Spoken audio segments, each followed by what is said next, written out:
দেশের মানুষ এখন একটা দল ক্ষমতায় আসতে পারে এই আতঙ্কে তাদের বিরুদ্ধে এখন এই পতনের আন্দোলন শুরু করেছে।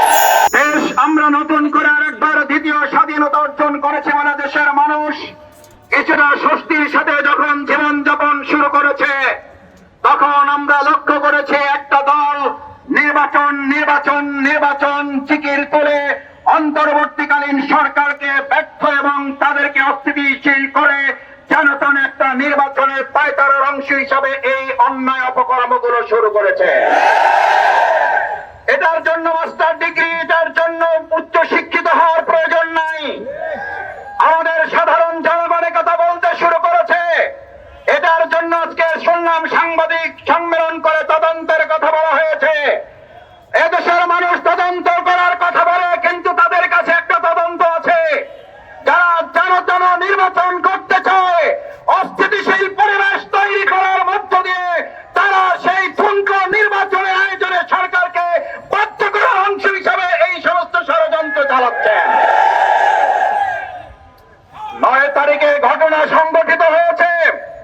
আজকে সাংবাদিক সম্মেলন কেন? আমরা সেই দলের কাছে জানতে চাই।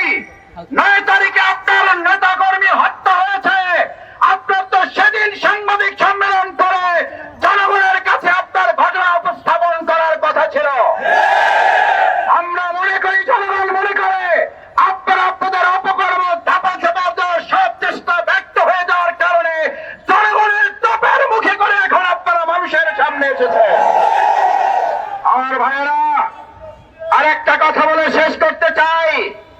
পৃথিবীর ইতিহাসে সম্ভবত এটা বিরল ঘটনা। মানুষ আন্দোলন করে সরকারের বিরুদ্ধে, আর আমাদের দেশের মানুষ এখন একটা দল ক্ষমতায় আসতে পারে এই আতঙ্কে তাদের বিরুদ্ধে এখন এই পতনের আন্দোলন শুরু করেছে। এটা পৃথিবীর ইতিহাসে কোথাও পাওয়া যাবে না। আপনারা গিনেস বুকে আপনাদের নাম লিখে ফেলেছেন। আপনারা বড় দল, অনেক বড় জায়গায় পৌঁছে গিয়েছেন। আপনারা ক্ষমতায় যাবেন না তার আগেই জনগণ আপনাদের পতনের জন্য রাস্তায় নেমে গতকাল রাতে গোটা দেশ বিক্ষোভে পরিণত করে। আমরা জুলাই আগস্টে যে স্লোগান শুনেছি, গত রাতে বিশ্ববিদ্যালয়, স্কুল, কলেজগুলোতে সেই স্লোগান শুনেছি। তার মানে আপনাদের প্রোগ্রাম থেকে এখন জয় বাংলার স্লোগান হয়। জনগণ আজ আপনাদের বিরুদ্ধে মুখ খুলে ছাত্র জনতা আবার আরেকটা 5ই আগস্টের জন্য প্রস্তুতি গ্রহণ করছে। সতর্ক হয়ে যান, দেশবাসীর কাছে ক্ষমা চান। অন্যায়, অত্যাচার, চাঁদাবাজি, সন্ত্রাস, খুন, ধর্ষণ বন্ধ করুন, না হলে 5ই আগস্টের মুখে আবার আরেকটা দেশত্যাগের ঘটনা ঘটতে অস্বাভাবিক কিছুই হবে না।